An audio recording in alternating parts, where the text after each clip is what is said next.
喂，好啦，我哋又嚟到機場啦。相隔上一次飛去台灣，其實只不過係10日時間啫。咁但係咧，我又要出發飛去台灣啦。咁我今次過去咧都係打牌嘅。咁但係除咗打牌之外咧，仲有另外一樣嘢我係要去做嘅。其實我同我太太咧已經喺接近10年前左右咧，已經係嘗試過去想有 BB 啦。咁但係一路咧都冇結果出到嚟。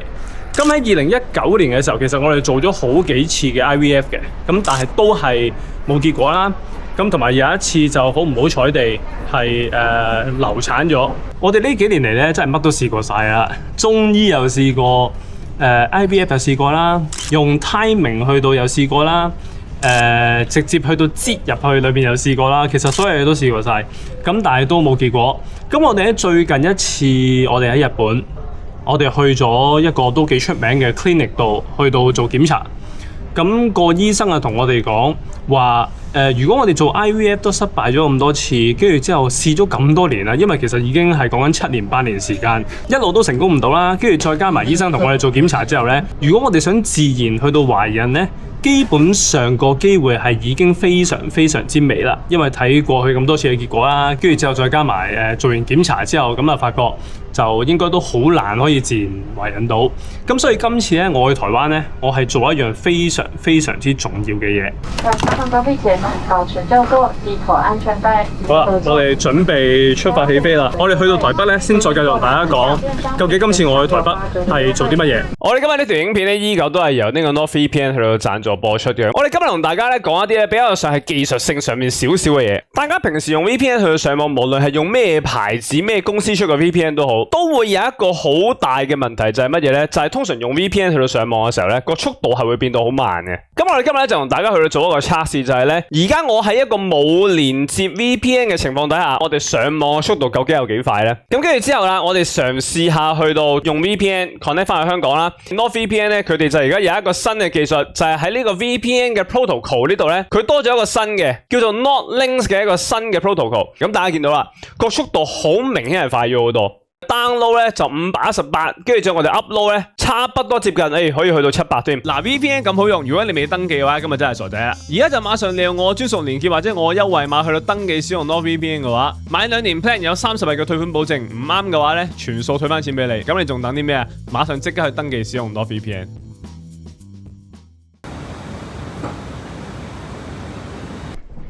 哇，咁 old school 嘅呢間酒店，美房。唉，我就唔係好介意嘅。哇！呢間房有趣，哇乜臭間房？哇！間房咩料啊喂 ？Old school 木地板，同埋有啲臭咯。間房咩事啊？好啊，呢一間房咧係有少少味道啊，有少少係有少少，唔係嗰間好舊嗰隻味道，係有啲臭嘅味道。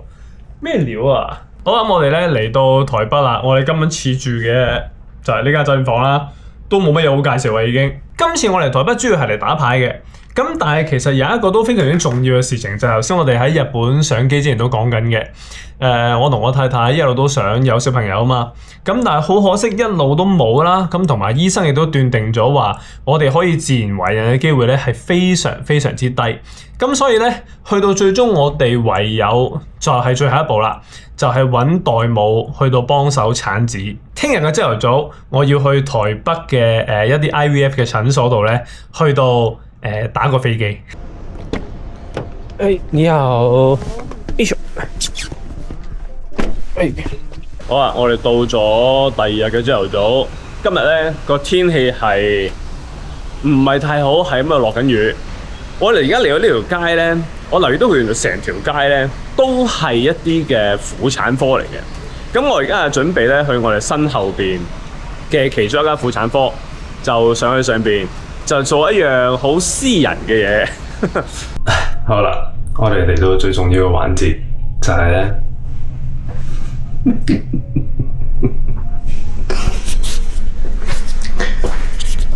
唉，睇下前邊有電視機，跟住之後呢度咧，哇，龍虎豹好睇，乜咁黑 old school 嘅大佬喂，冇搞錯啊！喂，有 DPP 喂，東京熱喎。咁好啦，咁我而家就喺度咧，做一啲好重要嘅嘢，做完之後咧，就同大家再繼續講究竟係咩事。A few moments later。咁我今日晏晝喺台北咧去咗間診所啦，咁嗰個係一個專係做體外受精做 IVF 嘅診所嚟嘅。咁我今日去嗰度做咩咧？我係去驗血啦，咁我抽咗7支嘅血，嗰7支血咧係用嚟驗 DNA 啦，同埋驗好多其他嘅林林總總嘅一啲病痛啊之類嘅嘢。咁其實我喺日本咧已經驗過一次㗎，咁但係嚟到台灣之後咧再驗一次。咁嗰個驗 DNA 嘅報告咧，全部係會連埋我啲精咧，就一齊 send 去美國嗰邊嘅。因為我哋今次咧係打算喺美國嗰度就揾代母去幫我哋去產子嘅。今日先講一講咧，其實呢幾年嚟我哋做過啲咩咧？每次我哋一去到講親呢一個 topic，都有好多觀眾喺留言度俾意見咧，就建議我哋去試呢樣啦，試嗰樣啦，或者去揾啲咩人去到幫手咁樣。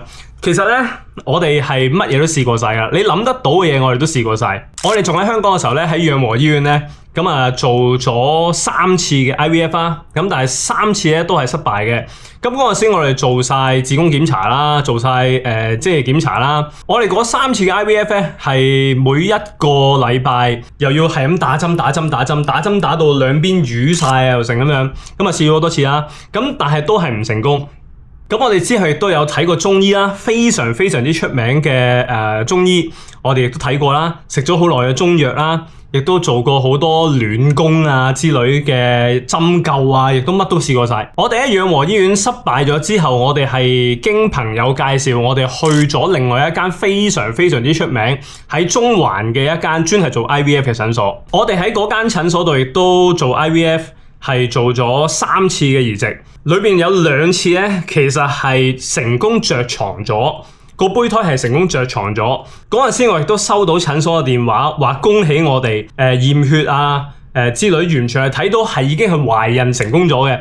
咁但係好可惜，咁嗰個胚胎咧就之後冇再發展到落去，係需要做人工流產。嗰一次我收到個診所電話嘅時候咧，其實我係開心得好緊要，我係喺架車度，我揸緊車嘅時候收到嗰一個電話，我係當堂開心到我係喊咗出嚟，係非常之開心。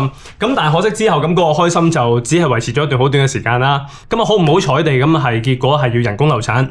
咁但係嗰一次咧，我哋都見到有一絲曙光，係見到喂，原來係有機會成功到嘅噃。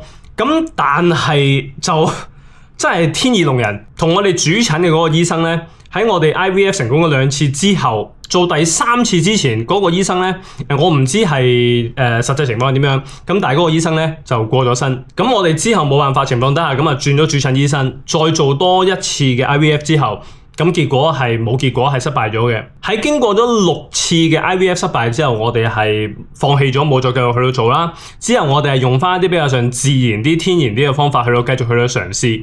我知道好多觀眾咧曾經有建議過、提議過我哋咧，就去不如試下去到揾代領養啦咁樣。咁但係我要同大家講就係喺日本咧，如果我想領養小朋友，其實唔係一件咁容易嘅事。第一，因為我而家唔係日本人，我唔係日本籍。唔係日本籍咧，喺日本咧想領養小朋友咧係接近冇可能咁滯嘅，咁所以領養嘅呢一個 option 咧，我哋都揀唔到啦。所以結果去到最後咧，我哋係選擇去到揾代母去到幫手。咁但係咧揾代母幫手咧，亦都係一個非常之大嘅問題出現咗。我哋最初原本係打算喺東歐、俄羅斯啦、烏克蘭啦、Georgia 啦等等嘅地方諗住去嗰邊做代母嘅。咁但係烏克蘭同俄羅斯打緊仗，做唔到啦。Georgia 亦都係做唔到，個原因係點解咧？因為揾代母產子喺法律上嚟講，嗰個代母係個小朋友嘅媽媽，而我係個小朋友嘅爸爸啊嘛，所以個細路仔出世嘅時候咧，係一定係必須要跟我嘅國籍嘅。咁跟我嘅國籍有啲咩嘅大問題咧？第一，個細路仔出世嘅時候，我必須要帶佢去中國嘅領事館或者大使館度，去到搞文件。之後我要將個小朋友帶返香港，喺香港逗留唔知幾耐時間，先至可以幫個小朋友攞到本可能特區護照啊或者 BNO，之後我先至可以再帶佢翻過去日本度。呢一個嘅方法咧，我同我太太都認為係唔係十分之可行啦。咁所以最終我哋剩低個 option 咧，淨係得翻喺美國度做代母產子嘅 option。因為只要個小朋友係喺美國出世，佢自然就有美籍啦，至少而家仲係啊嘛。咁我哋要帶佢翻去日本咧，嗰個手續就非常之簡單。咁但係個問題就嚟啦，喺美國做代母產子嗰個價錢咧係非常非常之貴。一個小朋友全部嘢做晒加埋晒，係需要大概150萬港幣左右，係非常非常之貴。咁呢一個嘅價錢咧，我哋最初都籌帳咗好耐。咁但係因為我同我太太都真係非常非常之渴望係有小朋友，我哋最終都覺得係值得嘅，咁所以我哋係打算去到做啦。所以今次咧，點解會嚟台灣去到留精驗 DNA， 跟住之後再 send 過去美國咧？因為呢個亦都係有其中一樣嘢，就係今次我哋係同時間係揾埋卵子嘅donor，因為今次我哋係會用我嘅精子配合另外一個女性嘅卵子，去到製造呢個胚胎。因為我太太喺做 IVF 嗰1-2年時間裏邊，佢取卵啦、刮宮啦、打好多嘅針啦、做過好多嘅嘢，已經係有一個陰影喺度。佢唔想再經歷多一次嗰一個嘅過程。咁同埋再加埋多一句啦，我哋自己年紀開始大，咁所以咧就揾一個年輕女性嘅卵子去到提供俾我哋。之後再配合我嘅精子，就喺美國嗰度做胚胎，然後再放入去美國嗰邊嘅代母嗰度。咁成件事加加埋埋咧，預計啦，大概要24至26萬美金左右，係一個唔細嘅數目嚟嘅。咁但係我哋都會去做啦。咁我今次咧嚟到台灣之前咧，其實我已經食一啲嘅supplement， 我食咗半年時間，去到養精蓄銳啊，真正嘅養精蓄銳。咁啊準備去到今日就喺台北去到打個飛機，跟住之後留精啦，係咪？咁我食好多個 supplement 裏邊咧，其中有一款咧就係呢一啲嘅 NMN 嘅 supplement 啦。咁呢一個咧其實係喺蕭生嗰個鋪頭度咧就有得買到嘅。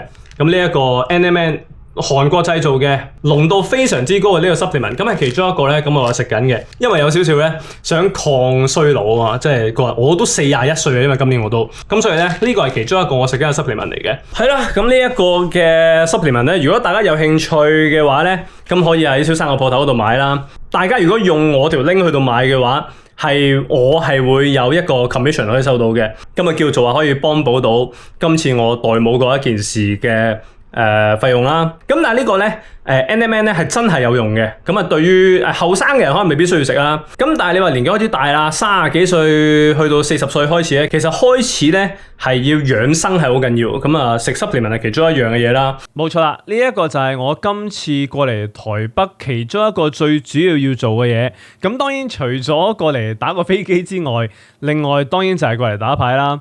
咁啊關於打牌嗰啲嘅內容咧，我會喺另外一條片再同大家做交代。呢條片咧主要都同大家講翻我哋而家想要小朋友嘅計劃係進展到咩一個地步。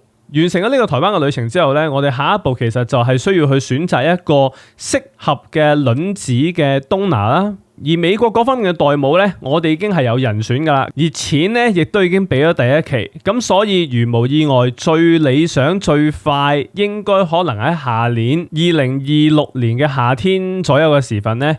希望我哋可以有一個好健康嘅小朋友可以嚟到我哋屋企裏邊。不過關於呢一樣嘢呢，咁啊之後如果有咩新發展嘅時候，咁啊再同大家喺影片度同大家做分享。咁我哋今日呢條片呢，先到此為止啦。希望大家祝我哋好運啦。如果大家有需要去到買 supplement 嘅話呢，我都希望大家可以去到選購一下，因為呢一樣嘢係可以幫補到我哋唔少今次我哋做代母嘅一啲嘅費用嘅支出嘅。咁希望大家多多支持。咁我哋呢，下條片再同大家見面，係咁先，拜拜。